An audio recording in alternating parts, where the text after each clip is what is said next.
chikonzero chaita kuti baba Harare, King of Bhero, King David vadzoke tazochiwana. Baba Harare munongoziva mega vakatiza kupi kuGT Family, vakamhanya vakati vakunoita zvechechi vachipengeswa nebota remukadzi wavo mutsva, asi vazonyora baba Harare nhasi vachidedzera kuti aiwa, chikonzero chinoitika kumachechi ndazochiwana, ndo chiri kunditidza, chiri kuita chaita kuti nditize, ndanga ndakuraiwa nenzara. Baba Harare vanyora ivo vachiti kumachechi problems, kunoenda kunoimba kumashows kunonakidza zvisingaite, plus futi unoita kuti vanhu vatendeuke, but problem mari manje hadzibudi. Vane vakutishandisa vanhu ava, vachitishandisa sezvo tiri vanhu vechechi. Ndo zvataurwa nababa Harare, vadedzera kuti asi kana manje tiri kuGT Family uko mari dzinobuda umbofu wakasafa, unototi kana ukashanda wobhadharwa mari dzako.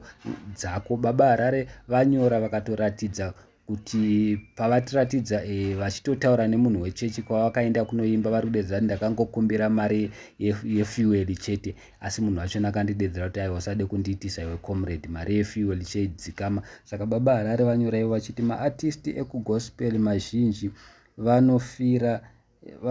vanofira yekunzi mukristu haadaro haabhadharisi. So ndozvavataura baba Harare, vataura zvinhu zvakawanda zvakasiyana siyana, vachiti nini ndadzoka zvangu GT Family, pane album ritsva riri kuuya, asi vazukuru vambuya naenda vataura zvinhu zvakawanda zvakasiyana siyana. Aripo mumwe munhu wauya akati iye saka in short nzara yapinda mumusha baba Harare, kwete kutaura zvisina nebasa rose. Mumwe munhu akati every wave of life teaches you some lessons. Mumwe munhu akati iye wakambotendeuka wakazotenderera ukatendeuka. Mumwe munhu akati zvinongonyadzisa kutaura kuti ndakaita dzungu, kwete kuti nyangadza imi baba Harare, makaita dzungu, kwete zvenyu zvamakutaura izvo.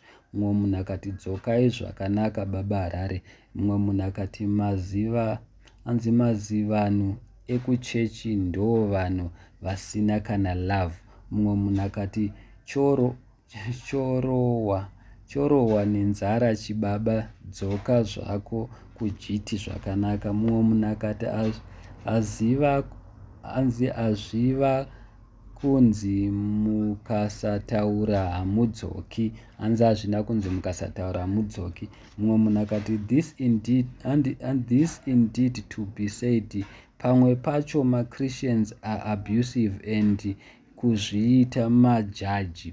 Mumwe munhu akati calling yako ndeye kutisimudzisa heti dzemurara kuti jojojo, izvo hameno zvanga wakutiitira baba Harare. So guys, handizi tinoti kudi, asi vazukuru vambuya naenda vari kudedza kuti imi baba Harare, uyai zvakanaka, dzokai zvakanaka, mama akuraiwa nenzara, maakutaurisa panapa, hazvina kunzi kana mukasataura mudzoki. Handizi guys muri kudi, because even vanhu vakawandisa vakati aiwa baba Harare maakurasika, dzokai, musadzokere uko madhezi achona, but vakamhanya nedzungu rokuti vainakirwa nebota remukadzi wavo kunofadza madzimai. Saka nezvi nenyaya yekuti nzara yauraya vakudzoka, because mukangotarisa zvavataura zviri kutoratidza kuti nzara yauraya, because kuchechi kwanga vachitodedzera kuti zvimwe zvinhu vanga vachiimba mahara, kana vakukumbira nyange mari yefuel vototanga kunetsana, vakutonzi comrade, makutonzi musatanist.